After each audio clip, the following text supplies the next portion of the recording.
Okay, so here's the last of your videos for musculoskeletal. We're going to finish out going over arthritis, and then remember you'll have your blog assignment that you'll need to finish up here this week too. So rheumatoid arthritis, whenever we look at this one, it's different in osteoarthritis. So it's an autoimmune disease for one, and it's characterized by inflammation of connective tissue in the joints. It's going to be chronic, it's going to be systemic, meaning that it's going to affect more joints than just one from overuse. It will have periods of remission and exacerbation. So comparatively thinking, that could be like when we were discussing MS, where they may have times where they feel fine, and they may have times where their symptoms can be very unmanageable. And as it progresses, what happens is typically the periods of remission get to be fewer and farther in between than they previously were. So RA can occur at any age. It peaks between 30 and 50. Women are more affected than men. The cause of it is unknown. We think it's autoimmune because of the way the joints seem to be attacked for little known reason by the body itself. The attacking the joints is going to cause swelling, which can result in aching, throbbing, and actual deformities where the joints will look unusually large or disfigured. So it's systematic, it's autoimmune, it's going to cause that inflammation of all of our connective tissues. The inflammation typically begins at a synovial membrane in the joint, so think back to A and P. Those are the joints that have the synovial sacs in them that help give fluid to lubricate them. And then it eventually spreads over the articular cartilage, the joint capsule, and then it can even infect and cause inflammation of the ligaments and tendons surrounding the joints too. So here's when we're looking what happens to it. So the top is your normal joint. Notice how you have nice clear margins. The synovium and the fluid floats around between the cartilage to help cause lubrication and to help the joint slide and move with mobility easily. Whenever we look at the joint below that has RA, you can see how the synovial fluid starts to get attacked first, and then it will move into the cartilage and cause loss and inflammation within the joint. So this is another image of the different types of RA and how it can be infected within the joints and cause damage and destruction.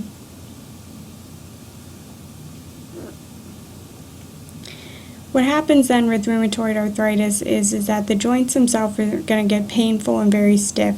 This is going to make it hard for the people to move those joints, which is what we would call a limited range of motion. If we touch the joint, you're going to feel that it's swollen and it's going to be warm and tender. You'll actually feel warmer in the joints affected than the underlying tissues and surrounding skin around the area. The pain's going to increase when the people try and use the joints.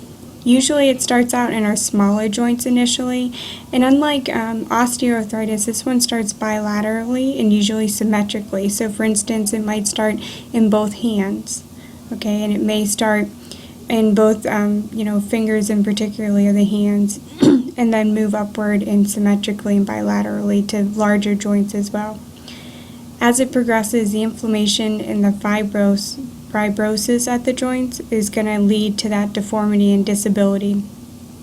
They're going to end up with rheumatoid nodules. So these are under the skin or subcutaneous, and they usually are formed at the wrist, elbows, and fingers. Can cause inflammation also in our organs. So remember it's systemic, meaning that it can attack any of our connective tissue. So any of our organs that have connective tissue at well could be damaged from rheumatoid arthritis. So here are pictures of those rheumatoid nodes that they get. You see kind of these protrusions, and then see how the joints become disfigured and irregular looking with rheumatoid arthritis. So what happens then is that we try and give these people some relief. So DMARDs, or disease-modifying anti-rheumatic drugs, help to prevent joint damage. So it's not going to stop or heal joint damage that's already done. It's going to help it from trying to progress. So Rheumotrex is the most common one. It has a rapid anti-inflammatory effect. We can also give NSAIDs. So remember NSAIDs, or there's anti-inflammatory medications, non-steroid anti-inflammatory drugs. They can be taken for 2 to 3 weeks. Remember back to whenever we talked about our gastrointestinal system though, and long-term use of those can cause damage to our GI tract with gastritis and put them at risk for peptic ulcer disease. So they can't stay on those long-term. Corticosteroids, they can take those for some help with the inflammation. Usually they can't be used long-term either because of the side effects, especially that it increases risk for osteoporosis. So these are things that maybe short-term can be given whenever there's periods of exacerbation, and then we want to try and get people off of them whenever they're in remission. Physical therapy and occupational therapy can be very helpful to try and keep joint mobility and motion, as well as muscle strength. They can also recommend assistive devices if people need them, such as canes, walkers, crutches, things like that, or maybe even splints. And then there can be non-pharmacological treatments as well with osteoarthritis. Some people get relief from herbal medications or acupuncture, massage, things like that. Alright, so our last one we're going to talk about is gout. So gout is an inherited abnormality where the body cannot process uric acid. So we tend to get uric acid and are able to metabolize it normally and excrete it. What happens in gout is they cannot. So then the levels are going to rise in the blood, and they can end up with what's called a gouty arthritis. So this leads to uric acid getting into the joints, and it can cause acute inflammation because of these deposits actually become crystallized in the synovial lining, and it makes the synovial joints and their fluid not as functional. Most commonly, whenever we see this first, it's going to be in the great toe, so your big toe, and then other small joints can be affected too, so the other toes, the joints in the feet and the hands. The primary form of the disease is hereditary. You can get a secondary form of the disease acquired. And the risk factors would be a high purine diet. So we'll talk about sources of purine in a second, but especially if they know they have gout or a predisposition, they need to watch their purine intake. If they have the genetic error in purine metabolism, they'd be at increased risk. If they have any of the hematological cancers, so the leukemias, things like that, they'd be at increased risk. Alcoholics, people who abuse alcohol, have diabetes, and have renal disorders are also at increased risk. Alcohol can be very high in purines, so that's why they would be at increased risk. Obesity as well, and then if they're on other drugs that are going to affect their ability to excrete uric acid in the urine, then they would be in trouble for gout too. So that would be our thiazide diuretics, levodopa, so remember we talked about that whenever we were talking about Parkinson's disease, and then nicotinic acid too.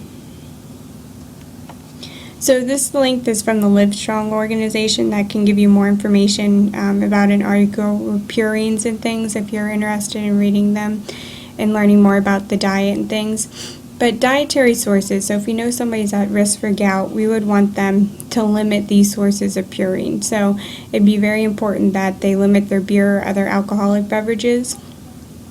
Salty things, so anchovies, sardines, and oil, fish roes, and herrings.